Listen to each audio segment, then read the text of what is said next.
I never ask for help. I generally see it as a weakness or a sign of defeat if you ask anyone for help when it comes to your personal affairs, right? Building on yourself, working on your weaknesses. It's part of what makes someone strong and independent and confident, right? It makes them, feel a lot better about themselves, more mature. But if the fact is we all struggle with, one thing or another,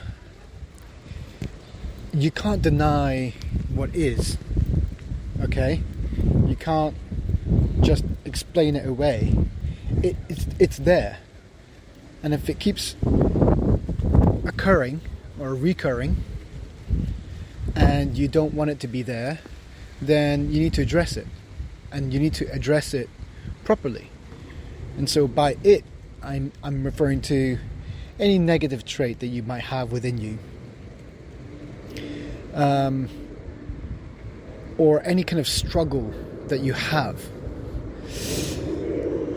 So the struggle I'm having lately is taking command over my own decisions. Yeah, I said it. Taking command over my own decisions. Because I'm noticing traits that have control over me. Or rather, I have instilled mechanisms within me that have become so habitual that they control me. Right? So procrastination and avoidance as a coping mechanism to deal with, or rather not deal with, difficult challenges ahead.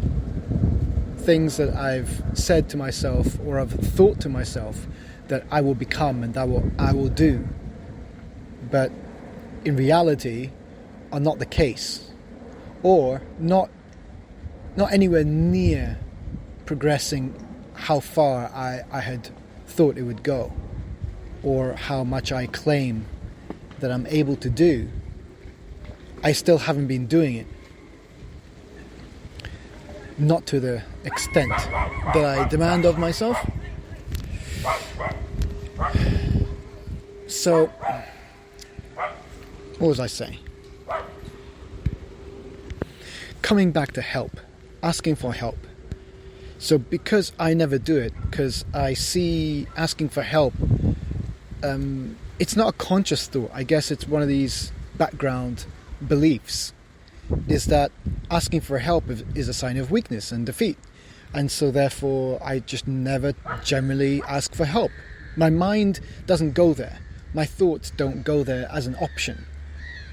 It's literally just not really a default option. So my go-tos would be to problem solve, right? To try and figure it out, to try and navigate that space, whatever difficulty it is. And it could be a difficulty within me. Let's face it, I have been struggling with these different things within me, tendencies, and I don't want them to perpetuate. So I'm trying to figure myself out, how to fix myself, how to reconstruct myself, develop and nurture and understand and all of that stuff. But ultimately, I want to instill change, and I want to do that myself consciously.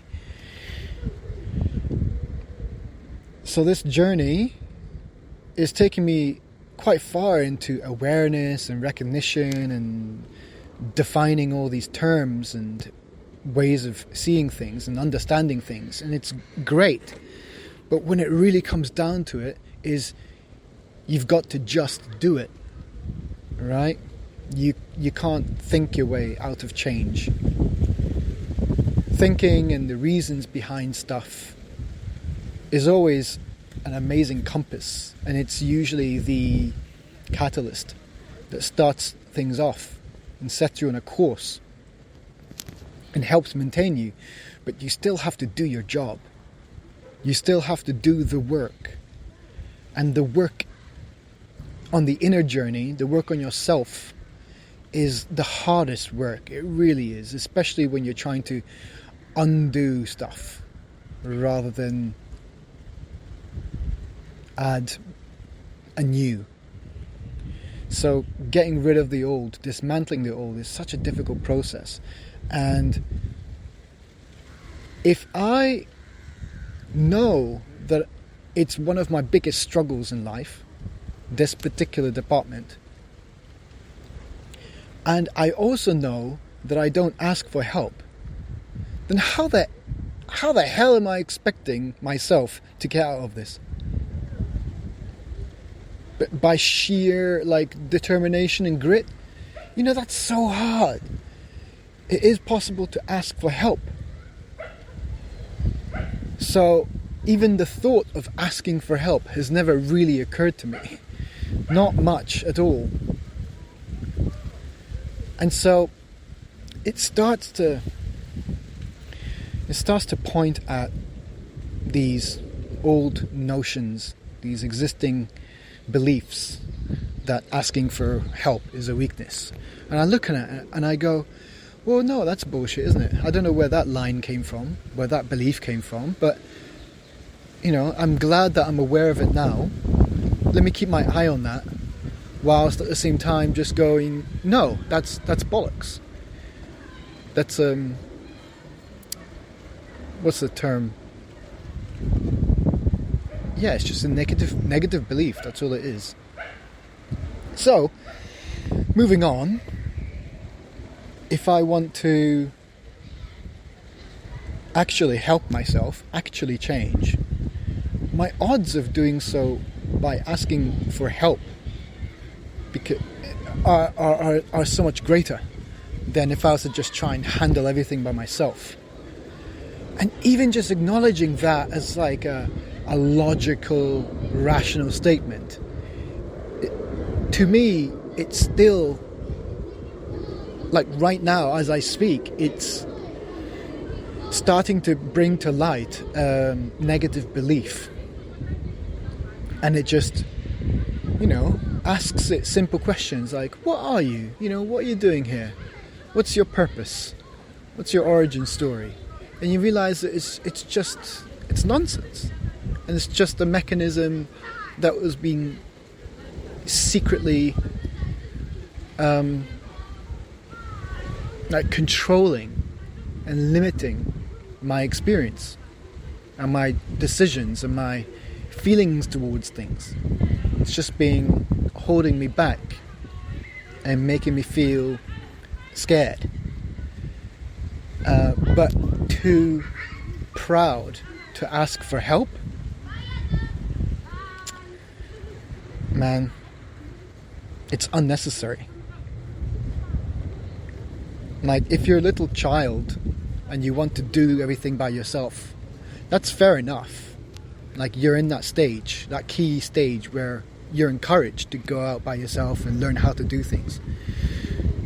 But when you get through a certain period of adulthood, pretty early on you realize that, yeah, you've got nothing else to prove. You can do everything that you want to do. If you put your mind to it, you can do it. But then that's not the case sometimes. It's not the case that you can actually do it and overcome it. A lot of the times you struggle with it and then you find ways to cope with it. And one of my ways is procrastination and, avoidance measures. And it's very, very, very, very psychological because it just takes over. But this mechanism has been going on, and when you observe it going on within you and you start to dig to the root of it, you realize that it's just another, insecurity or resilience, just stubbornness to admit to a weakness, stubbornness to admit that a negative false belief has been governing your life in different ways and has been limiting your experience.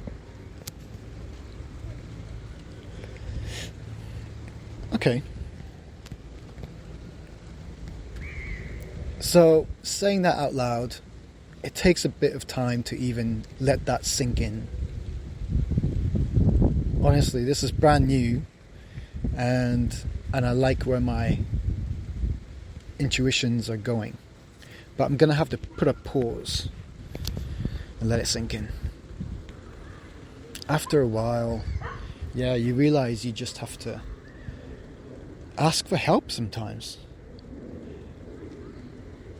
And you know what? The first step, a lot of the time, is just admitting that you've got this struggle. And that's it. That's the first step. You admit it. You acknowledge it. I mean, acknowledgement and awareness is usually always at the forefront. It's always first, right? But that's there, like, that's the trigger. But then the first step, the actual, like, action that you have to take, the milestone you have to make, is admission. And then once you admit it, then you can start to dismantle the powers it has over you. Instead of being completely avoidant and scared of it, you start to look at it and you go, okay, let's break this down then. Let me see what this relationship with you has been. A relationship of coercion. You kind of come to your senses and you realize, oh, this is a mechanism that's not going to my favor right now. I've made some decisions in my life to turn things around, and you're one of them. So let's start being brave. Let's start identifying weaknesses within ourselves. For me, it's asking for help and admitting that I've got these weaknesses and I struggle with things. Not everyone is the same. People can have a whole spectrum of different experiences. When someone says to you that they're in pain, you have no idea the charts that their pain is referencing. Because you could say that the chart has the same name, but you could have both independently drawn your own chart with your own measures and your own associations of highness of pain. You know, if it's super high pain or super dull, low pain. Just as an example. So when we are communicating with different concepts, there are entirely different scales that could be experienced. So when I say that I struggle with something, you have no idea the extent of the struggle and the length, like the history of embedded habit it has had. So admitting to something so long term and so embedded in yourself, that's a big milestone. Like when you actually bring when you start to admit some weakness in you, right? A change of direction. You go, hang on, let's put a massive pin in this and investigate. When you do that and you bring that thing to the light and you scrutinize it, coming from a place of love, but you do that and it's like a big weight. It's like, boom, you just bring out this big weight of mass that's been within you and you bring it out and you thump it on the table and you realize, holy shit, have I been carrying that the whole time? Have I been dragging that around? Have I been struggling with that? What is that? Give it a name. Understand it. Like, what are you? Where'd you come from? Why are you pulling me down? You can start to have a conversation with this thing and start addressing it. Give it a character. Understand it. Give it a name. But during that time, you're still connected to it. You still feel the weight of it. But when you put it out there on the table and you scrutinize it, you realize that, oh, this is something that I can detach. I can change. This has been the way, but I can choose to cut the chain and let it go, let it dissolve. You know, you can choose to handle it however you want to handle it, but it really helps to see it like that. So this has been a breath of fresh air. and momentarily a weight off my chest, because I think I need to start asking for help and admitting that I struggle with different things, and let it be known that I fully intend to make leaps and bounds and develop my life to the best of my ability. But one of the things, well, not but, and one of the things is that I need to start recognizing my weaknesses, admitting to them, and be comfortable and confident enough and secure enough to ask for help if it's possible. Because, well, that would really help. It might really help. Even just the act of asking for help might spur me, encourage me more, motivate me more to get that shit done myself. Because I don't want to risk the embarrassment of asking someone for help. Like it's such a big freaking deal. I think most adults, when they reach a period where they've carried so much and then they finally relent and let people help them, that's also something. You've got to let people help you. That's even worse. If you won't let people help you, that's way worse than not wanting to ask in the first place. Then you're really just getting in both of your ways. So thankfully I'm not like that. I will let people help me. But if people aren't offering to help me, even if they offer, I think I'll reject it because of this bloody pride bullshit. But now that I'm bringing that to light, and I'm admitting to that as well, hopefully I can start stopping that process.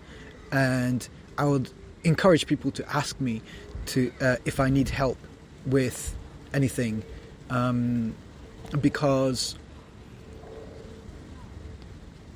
I think I would start responding positively to that. And maybe I just need to make the first move and ask for help. It won't be a taxing endeavour for anyone who I ask.